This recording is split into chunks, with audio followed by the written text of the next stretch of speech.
अच्युतं केशवं कृष्णदामोदरं रामनारायणं जानकीवल्लभम्। ओम गंग गणपते नमः। हरे कृष्णा। ओम नमः शिवाय। पौष मास की कथा सुनने वाले सभी भक्तों का आज की कथा में दिल से स्वागत है। हे प्रिय भक्तों, बड़े दिन की और साथ ही साथ तुलसी पूजन दिवस की आप सभी भक्तों को हार्दिक शुभकामनाएं। आज के दिन तुलसी माता की पूजा का विशेष महत्व माना जाता है। हिंदू धर्म में तुलसी के पौधे को पूजनीय माना जाता है और कहते हैं कि जो भी मनुष्य तुलसी के पौधे के समक्ष सुबह शाम दीपक जलाता है, उसके जीवन में कभी भी किसी भी चीज की कमी नहीं होती। हिंदू पंचांग के अनुसार तुलसी पूजन दिवस हर साल 25 दिसंबर को मनाया जाता है। इस दिन कई लोग व्रत रखते हैं और शाम में विधि विधान से तुलसी माता की पूजा करते हैं। तुलसी पूजन के लिए प्रदोष काल का समय शुभ माना जाता है और ऐसी मान्यता है कि तुलसी पूजन करने से घर में माँ लक्ष्मी का वास होता है और साथ ही जीवन में सदैव सुख समृद्धि बनी रहती है। इतना ही नहीं, जिस घर में तुलसी का पौधा होता है वहां पर नकारात्मक ऊर्जा नहीं ठहरती। तो आइए सुनते हैं तुलसी पूजन की कथा। इसके बाद आज की महत्तम कथा को सुनेंगे। प्राचीन काल में एक ब्राह्मण था जो बहुत ही ईमानदार और सत्यवादी था। वह भगवान श्री हरि विष्णु का परम भक्त था और हमेशा ही विष्णु भगवान की पूजा किया करता था।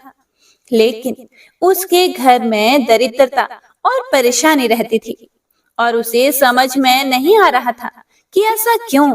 उसकी पूजा अर्चना के बावजूद भी उसके जीवन में खुशहाली नहीं आ रही थी। हे प्रिय भक्तों, एक बार ब्राह्मण जंगल से अपने घर की ओर जा रहा था कि तभी उसे एक ऋषि के दर्शन हुए। उसने ऋषि को अपनी सारी बातें बताई।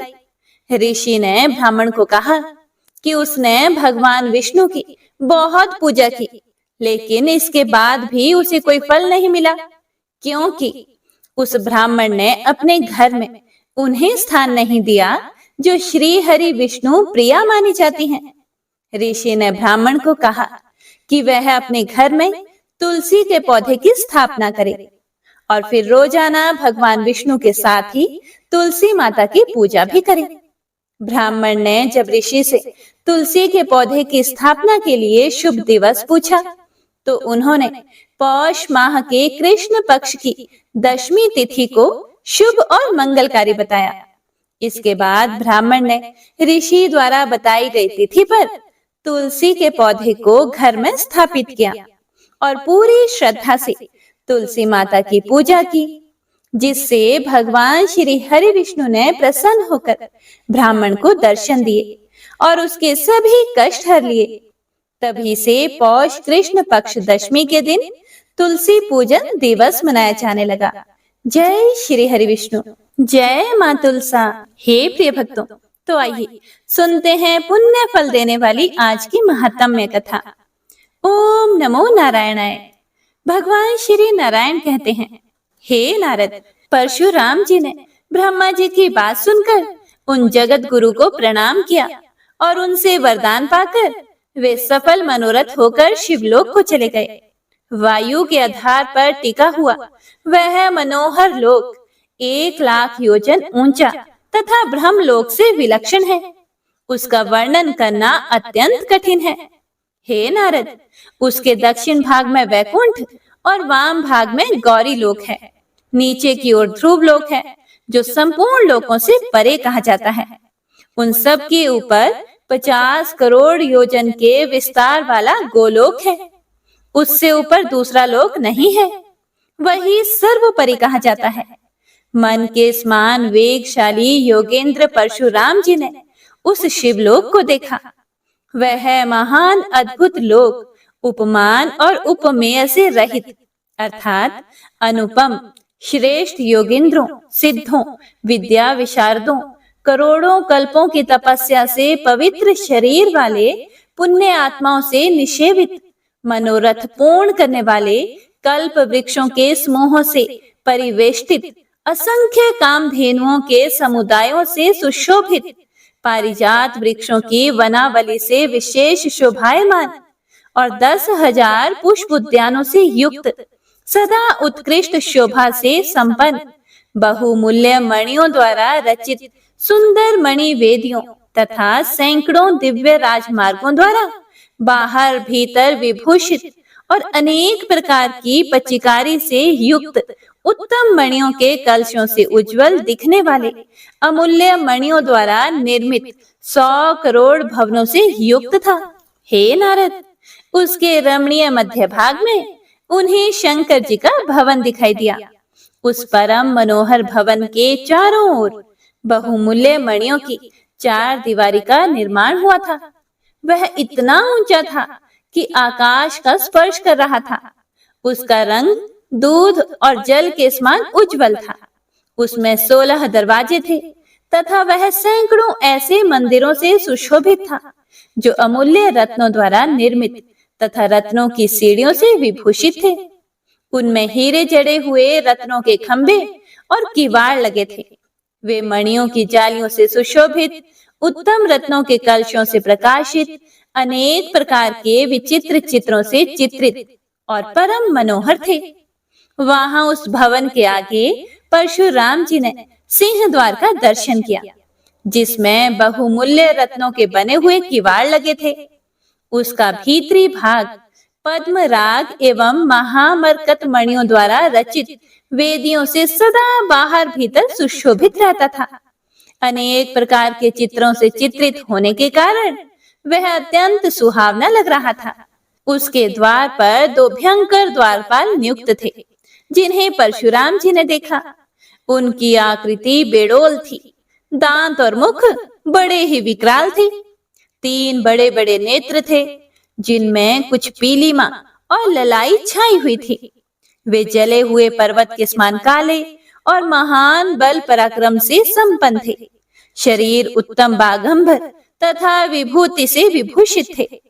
त्रिशूल और पटिश धारण किए हुए वे दोनों ब्रह्म तेज से प्रज्वलित हो रहे थे। उन्हें देखकर परशुराम जी का मन भयग्रस्त हो गया। फिर भी वे डरते डरते कुछ कहने को तत्पर हुए। उन्होंने विनीत भाव होकर बड़ी नम्रता के साथ उन दोनों महाबली द्वारपालों के सामने अपना सारा वृतांत कह सुनाया। ब्राह्मण की बात सुनकर उन दोनों के मन में दया का संचार हुआ। तब उन श्रेष्ठ अनुचरों ने दूत द्वारा महात्मा शंकर जी की आज्ञा लेकर परशुराम जी को भीतर प्रवेश करने का आदेश दिया। परशुराम जी उनकी आज्ञा पाकर श्री हरि का स्मरण करते हुए भवन के अंदर प्रविष्ट हुए। वहां उन्होंने एक एक करके 16 दरवाजों को देखा, जो अनेक प्रकार की चित्रकारी से चित्रित होने के कारण अत्यंत सुंदर थे तथा उन पर द्वारपाल नियुक्त थे। उन्हें देखकर परशुराम जी को महान आश्चर्य हुआ। आगे बढ़ने पर उन्हें शंकर जी की सभा दिखाई पड़ी, जो बहुत से सिद्ध गणों से व्याप्त, महर्षियों द्वारा सेवित तथा पारिजात पुष्पों के गंध से युक्त वायु द्वारा सुवासित थी। उस सभा में उन्होंने देवेश्वर शंकर जी के दर्शन किए। वे रत्नाभरणों से सुसज्जित होकर रत्न सिंहासन पर विराजमान थे। उनके ललाट पर चंद्रमा सुशोभित हो रहा था। वे बागंबर पहने तथा त्रिशूल और पटिश धारण किए हुए थे। उनका शरीर विभूति से सुशोभित था। वे सर्प का यज्ञोपवीत पहने थे तथा महान कल्याण स्वरूप, कल्याण करने वाले, कल्याण के कारण, कल्याण के आश्रय स्थान, आत्मा में रमण करने वाले, पूर्ण काम और करोड़ों सूर्यों के समान प्रभाशाली थे। उनका मुख प्रसन्न था, जिस पर मंद मंद मुस्कान की अद्भुत छटा बिखर रही थी। वे भक्तों पर अनुग्रह करने के लिए अधीर हो रहे थे। वे सनातन ज्योति स्वरूप, लोकों के लिए अनुग्रह के मूर्त रूप, जटाधारी, सती की हड्डियों से शोभित, तपस्याओं के फल देने वाले तथा संपूर्ण संपदाओं के दाता थे। उनका वर्ण शुद्ध स्फटिक के सदृश उज्जवल था। उनके 5 मुख और 3 नेत्र थे। वे तत्व मुद्रा द्वारा शिष्यों को गुह्य ब्रह्म का उपदेश कर रहे थे। योगेंद्र उनकी स्तुति में तथा बड़े बड़े सिद्ध उनकी सेवा में नियुक्त थे। श्रेष्ठ पार्षद श्वेत चंवरों द्वारा निरंतर उनकी सेवा कर रहे थे।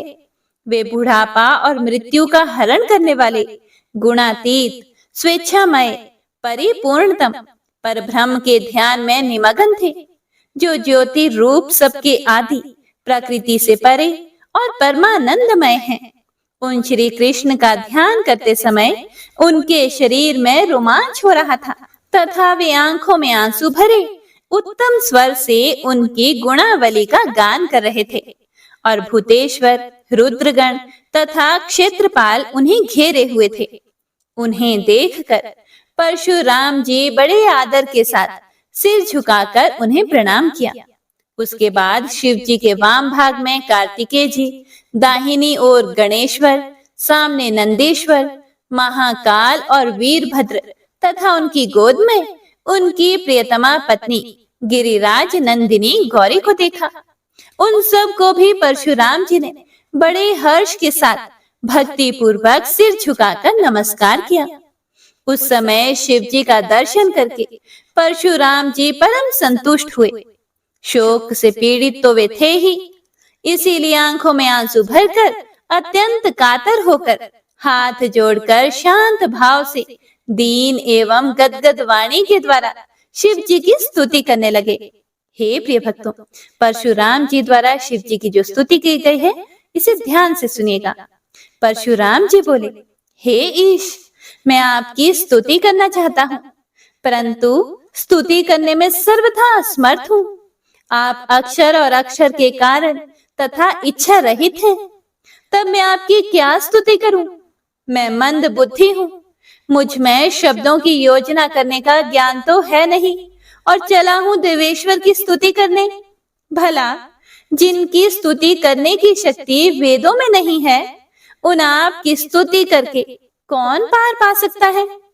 आप मन, बुद्धि और वाणी के अगोचर, सार से भी सार रूप, परात्पर, ज्ञान और बुद्धि से असाध्य, सिद्ध, सिद्धों द्वारा सेवित, आकाश की तरह आदि, मध्य और अंत से हीन तथा अविनाशी, विश्व पर शासन करने वाले, तंत्र रहित, स्वतंत्र, तंत्र के कारण, ध्यान द्वारा असाध्य, दुराराध्य, साधन करने में अत्यंत सुगम और दया के सागर है।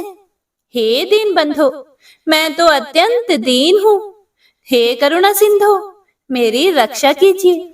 आज मेरा जन्म सफल तथा जीवन सुजीवन हो गया, क्योंकि भक्तगण जिन्हें स्वप्न में भी नहीं देख पाते, उन्हीं को इस समय मैं प्रत्यक्ष देख रहा हूँ।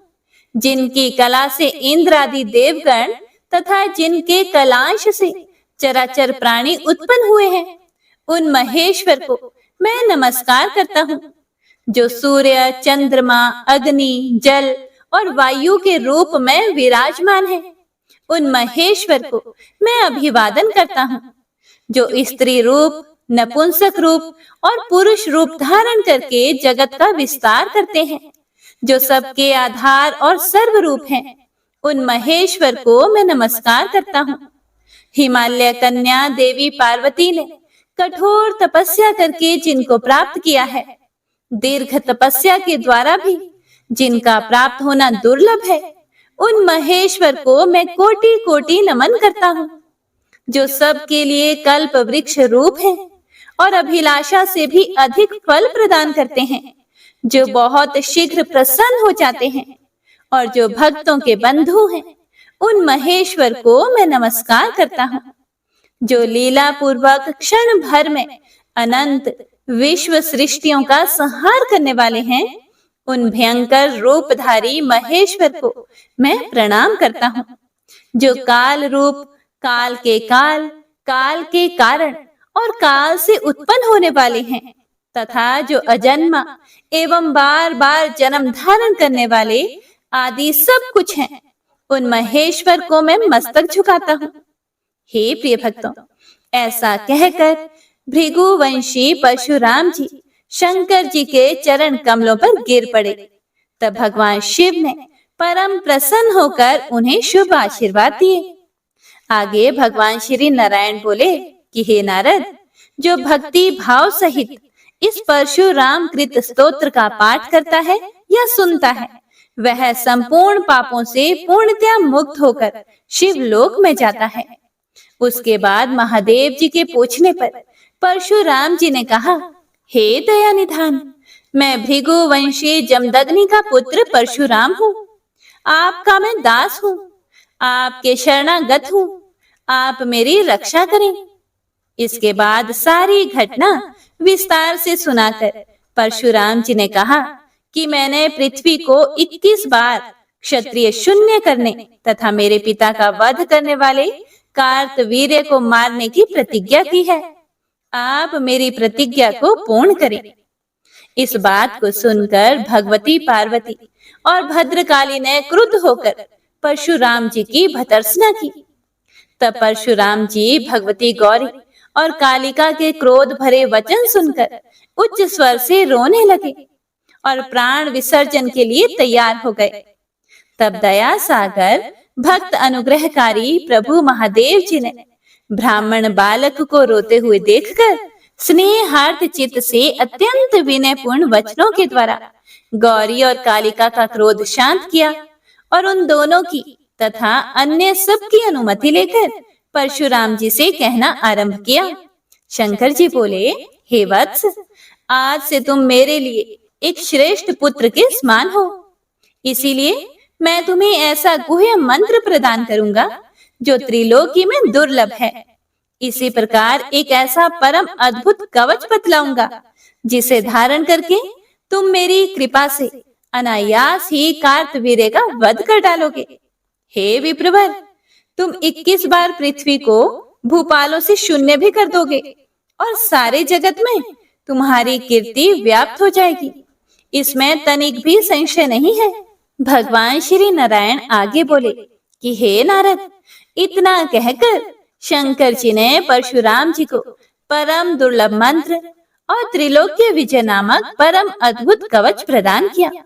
फिर स्तोत्र, पूजा का विधान, मंत्र सिद्धि का अनुष्ठान, नियम का ठीक ठीक क्रम, सिद्धि स्थान और काल की संख्या आदि बतलाई।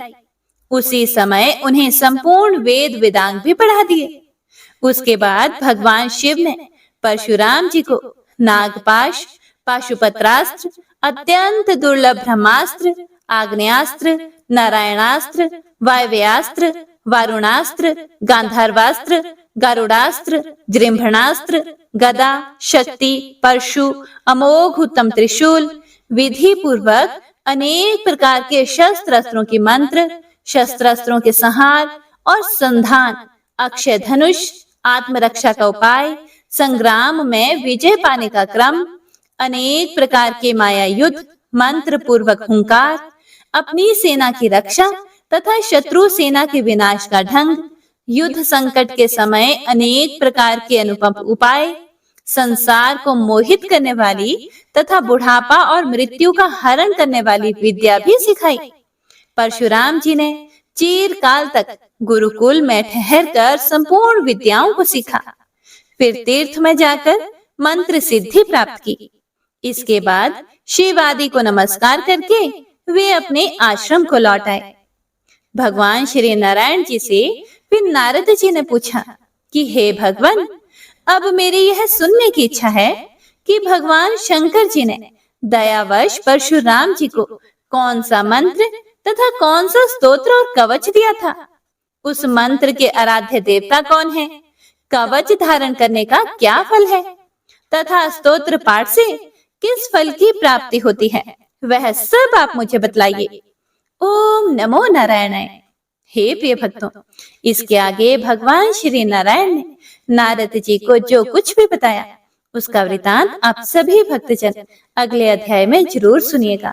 हे प्रिय भक्तों, प्रतिदिन इन कथाओं को सुनने के लिए, कमेंट करके मुझे आशीर्वाद और प्यार देने के लिए आप सभी भक्तों का दिल से बहुत बहुत धन्यवाद। आइए अब गजेंद्र मोक्ष स्तोत्र का पाठ करते हैं। इस माह में गजेंद्र मोक्ष स्तोत्र पढ़ने मात्र से जहाँ हर तरह के ऋण कर्ज से मुक्ति मिलती है, वहीं 10 दिशाओं से शुभ फल दिलाने में भी सक्षम है। इस स्तोत्र का जाप करने से जीवन में किसी भी प्रकार की परेशानियों से मुक्ति मिलती है। श्रीमद् भगवत गीता के 3रे अध्याय में गजेंद्र स्तोत्र पढ़ने को मिलता है। इस स्तोत्र में हाथी और मगरमच्छ के साथ हुए युद्ध का वर्णन किया गया है और गजेंद्र जब युद्ध से हार जाता है तो भगवान श्री हरि विष्णु का ध्यान करके उनकी स्तुति करता है और उसकी स्तुति से प्रसन्न होकर भगवान श्री हरि विष्णु आते हैं और उसे मोक्ष प्रदान करते हैं। और हे प्रिय भक्तों, इस पाठ को करते समय अगर हम अपने मन में यह भावना रखें कि हे श्री हरि विष्णु, हे मेरे प्रभु, जिस प्रकार से आपने गजेंद्र को परेशानी से बाहर निकाला, उसी प्रकार से हमें भी हमारी परेशानियों से बाहर निकालिए, तो यकीन मानिए निश्चित ही भगवान श्री हरि विष्णु हमारी मदद स्वयं करते हैं। तो आइए अब सच्चे मन से भगवान श्री हरि विष्णु का ध्यान करके इस परम कल्याणकारी स्तोत्र का पाठ करते हैं। जय श्री हरि विष्णु। शुक जी ने कहा कि बुद्धि के अनुसार पिछले अध्याय में वर्णन किए गए रीति से अपने मन को नियंत्रित करके और हृदय को स्थिर करके गजेंद्र अपने पिछले जन्म में याद किए गए सर्वोच्च कार्य और बार बार जप किए जाने वाले स्तोत्र का जाप करने लगा। गजेंद्र ने मन ही मन श्री हरि को ध्यान करते हुए कहा, जिनके प्रवेश करने से शरीर और मन चेतन की तरह व्यवहार करने लगते हैं, ओम द्वारा लक्षित और पूरे शरीर में प्रकृति और पुरुष के रूप में प्रवेश करने वाले उस सर्वशक्तिमान देवता का मैं मन ही मन स्मरण करता हूँ, जिनके सहारे ये पूरा संसार टिका हुआ है, जिनसे ये संसार अवतरित हुआ है और जिन्होंने प्रकृति की रचना की है और जो खुद उसके रूप में प्रकट हैं, लेकिन इसके बावजूद भी वो इस पूरी दुनिया से सर्वोपरि और श्रेष्ठ हैं। ऐसे अपने आप और बिना किसी कारण के भगवान की मैं शरण में जाता हूँ और अपने संकल्प शक्ति के बल पर अपने ही स्वरूप में रचित और सृष्टि काल में प्रकट एवं प्रलय में अप्रकट रहने वाले इस शास्त्र प्रसिद्धि प्राप्त कार्य कारण रूपी संसार को, जो बिना कुंठित दृष्टि के साक्ष्य रूप में देखते रहने पर भी लिप्त नहीं होते, चक्षु आदि प्रकाशकों के परम प्रकाशक प्रभु, आप मेरी रक्षा करें। बीतते गए समय के साथ तीनों लोकों और ब्रह्मादि लोकपालों के पंचभूत में प्रवेश कर जाने पर और पंचभूतों से लेकर महत्वपूर्ण सभी कारणों के उनकी परम करुणा स्वरूप प्रकृति में मगन हो जाने पर उस समय दुर्गेय और घोर अंधकार रूपेण प्रकृति ही बच रही थी। उस अंधकार से परे अपने परम धाम में जो सर्वव्यापी भगवान सभी दिशाओं में प्रकाशित होते रहते हैं, वो भगवान मेरी रक्षा करें। विभिन्न नाट्य रूपों में अभिनय करने वाले और उस अभिनेता के वास्तविक स्वरूप को जिस प्रकार से साधारण लोग भी नहीं जान पाते, उसी तरह से सत्व प्रधान देवता और महर्षि भी जिनके स्वरूप को नहीं जान पाते, ऐसे में कोई साधारण प्राणी उनका वर्णन कैसे कर सकता है। ऐसे दुर्गम चरित्र वाले भगवान मेरी रक्षा करें। अनेकों शक्ति से मुक्त सभी प्राणियों को आत्म बुद्धि प्रदान करने वाले, सबके बिना कारण हित और अतिशय साधु स्वभाव ऋषि मुनिजन, जिनके परम स्वरूप को देखने की इच्छा के साथ वन में रहकर अखंड ब्रह्मचर्य तमाम अलौकिक व्रतों को नियमों के अनुसार पालन करते हैं, ऐसे प्रभु ही मेरी गति हैं। वह जिनका हमारी तरह ना तो जन्म होता है और ना जिनके द्वारा अहंकार प्रेरित कर्म ही होते हैं, जिनके निर्गुण स्वरूप का ना कोई नाम है और ना ही कोई रूप है, इसके बावजूद भी समय के साथ इस संसार की सृष्टि और प्रलय के लिए अपनी इच्छा से अपने जन्म को स्वीकार करते हैं। उन अनंत शक्ति संपन्न परम ब्रह्म परमेश्वर को मेरा नमस्कार है। उन प्राकृत आकार रहित और अनेक रूप वाले अद्भुत भगवान को मेरा बारंबार नमस्कार है। स्वयं प्रकाशित सभी साक्ष्य परमेश्वर को मेरा शत शत नमन है। वैसे देव जो मन, वाणी और चित्त वृत्तियों से परे हैं, उन्हें मेरा बारंबार नमस्कार है। विवेक से परिपूर्ण पुरुष के द्वारा सभी सत्व गुणों से परिपूर्ण निवृत्ति धर्म के आचरण से मिलने योग्य और मोक्ष सुख की अनुभूति रूपी भगवान को मेरा नमस्कार है। सत्व गुणों को स्वीकार करके शांत, रजोगुण को स्वीकार करके घोर और तमोगुण को अपनाकर मूढ़ से प्रतीत होने वाले भेद रहित अतएव सदा संभाव से स्थित ज्ञान धन प्रभु को मेरा नमस्कार है।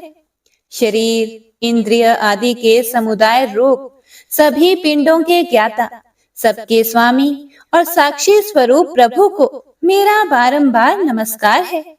सबके अंतर्यामी, प्रकृति के भी परम कारण लेकिन स्वयं कारण रहित भगवान को मेरा शत शत नमस्कार है।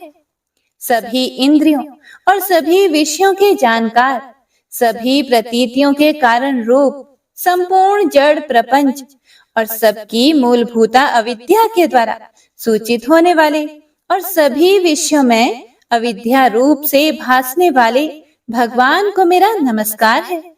सबके कारण लेकिन स्वयं कारण रहित तथा कारण होने पर भी परिणाम रहित होने की वजह से अन्य कारणों से भी विलक्षण कारण आपको मेरा बारंबार नमस्कार है। सभी वेदों और शास्त्रों के परम तात्पर्य, मोक्ष रूपी और श्रेष्ठ पुरुषों की परम गति देवता को मेरा नमस्कार है।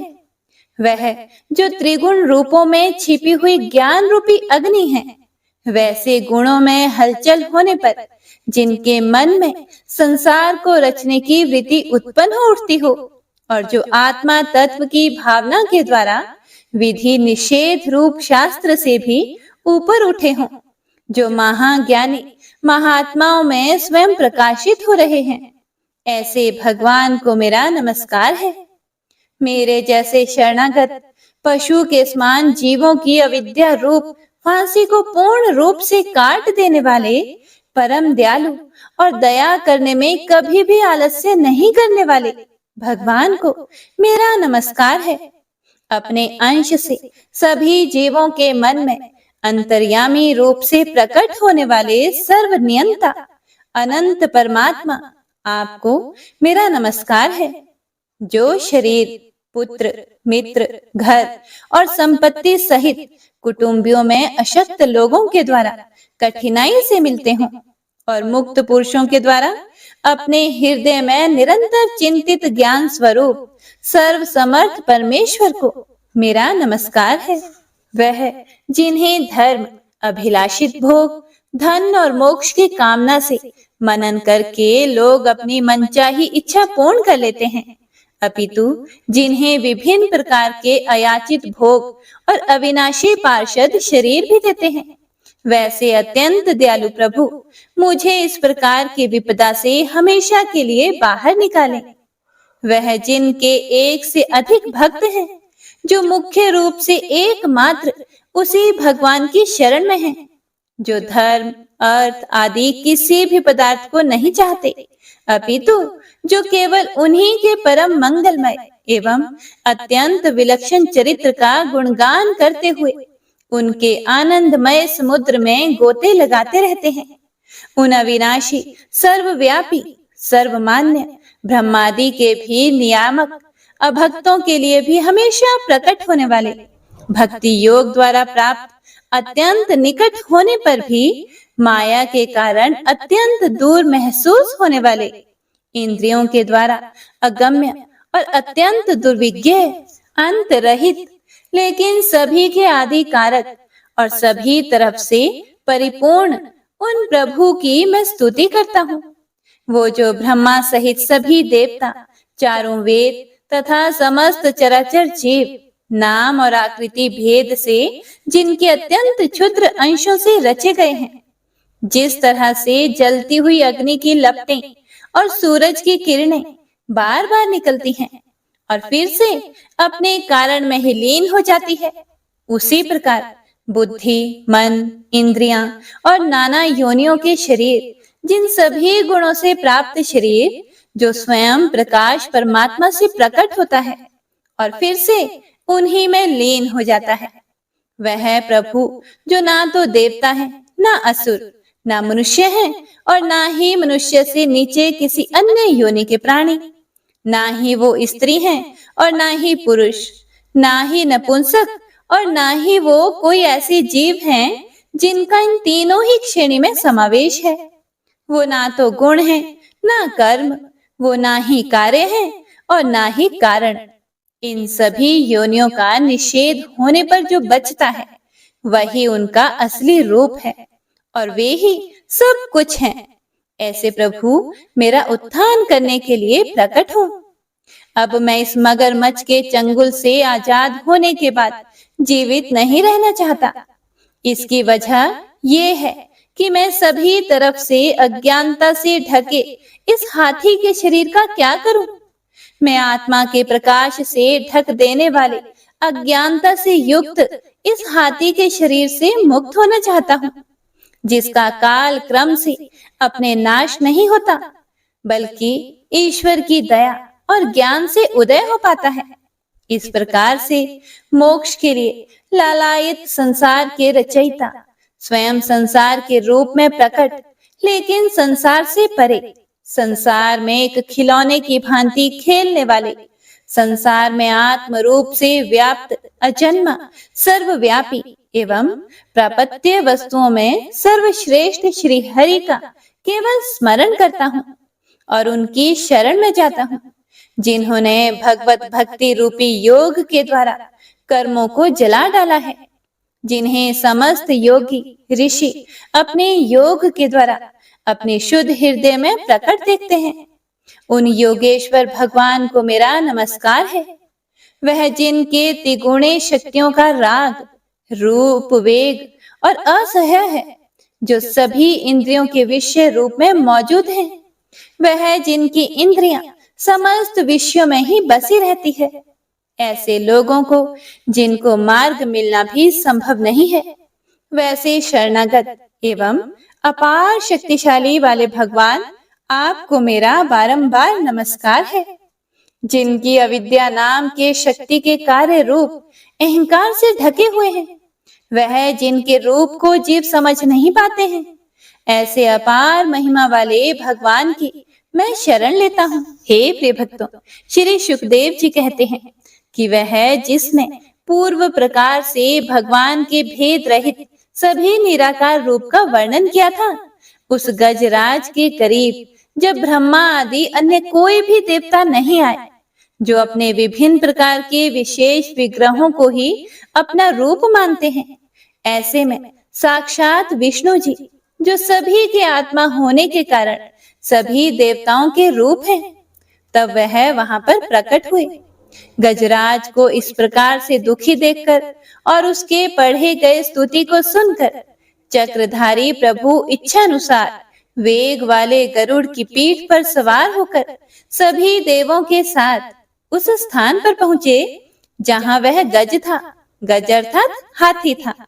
सरोवर के अंदर महाबलशाली मगरमच्छ द्वारा जकड़े और दुखी उस हाथी ने आसमान में गरुड़ की पीठ पर बैठे और हाथों में चक्र लिए भगवान श्री हरि विष्णु को आते हुए जब देखा, तो वह अपनी सूंड में पहले से ही उनकी पूजा के लिए रखे कमल के फूल को श्री हरि पर बरसाते हुए कहने लगा, सर्व पूज्य भगवान श्री हरि नारायण, आपको मेरा प्रणाम है। सर्व पूज्य भगवान श्री हरि, आपको मेरा नमस्कार है। लाचार हाथी को पीड़ित देखकर श्री हरि विष्णु गरुड़ से नीचे उतरकर सरोवर में उतर आए और वह दया से प्रेरित होकर ग्राह सहित उस गज को तुरंत ही सरोवर से बाहर निकाल आए और देवताओं के देखते ही देखते अपने चक्र से मगरमच्छ के गर्दन को काट दिया और हाथी को उस पीड़ा से बाहर निकाल लिया। तो इसी के साथ गजेंद्र मोक्ष स्तोत्र संपूर्ण हुआ। तो सभी एक बार प्रेम से बोलिए, भगवान श्री हरि विष्णु की जय। जय माँ तुलसा। श्री तुलसी महारानी करूं विनय सिर नाए, जो मम हो संकट विकट दीजे मात नशाए। नमो नमो तुलसी महारानी, महिमा मिट ना जाए बखानी। दियो विष्णु तुमको सन्माना, जग में छायो सुयश महाना। विष्णु प्रिया जय जयति भवानी, तेहो लोक की हो सुख खानी। भगवत पूजा कर जो कोई, बिना तुम्हारे सफल न होई। जिन घर तब नहीं होए निवासा, उस पर करही विष्णु नहीं बासा। करे सदा जो तब नित सुमिरन, तेहि के काज होए सब पूरण। कार्तिक मास महात्म तुम्हारा, ताको जानत सब संसारा। तब पूजन जो करे कुंवारी, पावे सुंदर वर सुकुमारी। करे जो पूजन नित प्रति नारी, सुख संपत्ति से होए सुखारी। वृद्धा नारी करे जो पूजन, मिले भक्ति होवे पुलकित मन। श्रद्धा से पूजे जो कोई, भवनिधि से तर जावे सोई। कथा भागवत यज्ञ करावे, तुम बिन नहीं सफलता पावे। छायो तब प्रताप जग भारी, ध्यावत तुम ही सकल चित धारी। तुम ही मात यंत्रण तंत्रण में, सकल काज सिद्धि होवे क्षण में। औषधि रूप आप हो माता, सब जग में तव यश विख्याता। देव ऋषि मुनियों तपधारी, करत सदा तव जय जयकारी। वेद पुरातन तव यश गाया, महिमा गम पार नहीं पाया। नमो नमो जय जय सुख कारणी, नमो नमो जय दुख निवारणी। नमो नमो सुख संपत्ति देनी, नमो नमो अघ काटन छेनी। नमो नमो भक्तन दुख हरनी, नमो नमो दुष्टन मद छेनी।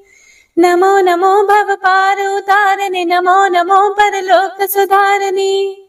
नमो नमो निज भक्त उबारनी, नमो नमो जन काज सवारनी। नमो नमो जय कुमति निशावनी, नमो नमो सुख उपजावनी। जयति जयति जय तुलसी माई, ध्याओ तुमको शीश नवाई। निज जन जानि मोहि अपनाओ, बिगड़े कारज आप बनाओ। करूं विनय मैं मात तुम्हारी, पूर्ण आशा करहूं हमारी। शरण चरण कर जोरी मनाओ, निश दिन तेरे ही गुण गाओ। करहूं मात अब मोह पर दाया, निर्मल होए सकल मम काया। मांगू मात यह वर दीजे, सकल मनोरथ पूर्ण कीजे। जानू नहीं कुछ नेम आचारा, क्षमहु मात अपराध हमारा। 12 मास करे जो पूजा, ता सम जग में और न दूजा। प्रथम ही गंगा जल मंगवावे, फिर सुंदर स्नान करावे। चंदन अक्षत पुष्प चढ़ावे, धूप दीप नैवेद्य लगावे। करे आचमन गंगा जल से, ध्यान करे हृदय निर्मल से। पाठ करे फिर 40 की, स्तुति करे मात तुलसा की। यह विधि पूजा करे हमेशा, ताके तन नहीं रहे कलेशा। करे मास कार्तिक का साधन, सोवे नित पवित्र सिद्ध होई जाहे। है ये कथा महा सुखदाई, पढ़े सुने सो भव तर जाई। तुलसी मैया तुम कल्याणी, तुम्हारी महिमा सब जग जानी। भावना तुझे मनित नित ध्यावे, गागा कर्मा तुझे रिझावे। यह श्री तुलसी 40 पाठ करे जो कोई, गोविंद सो फल पावहि, जो मन इच्छा होए। श्री तुलसी 40 संपूर्ण।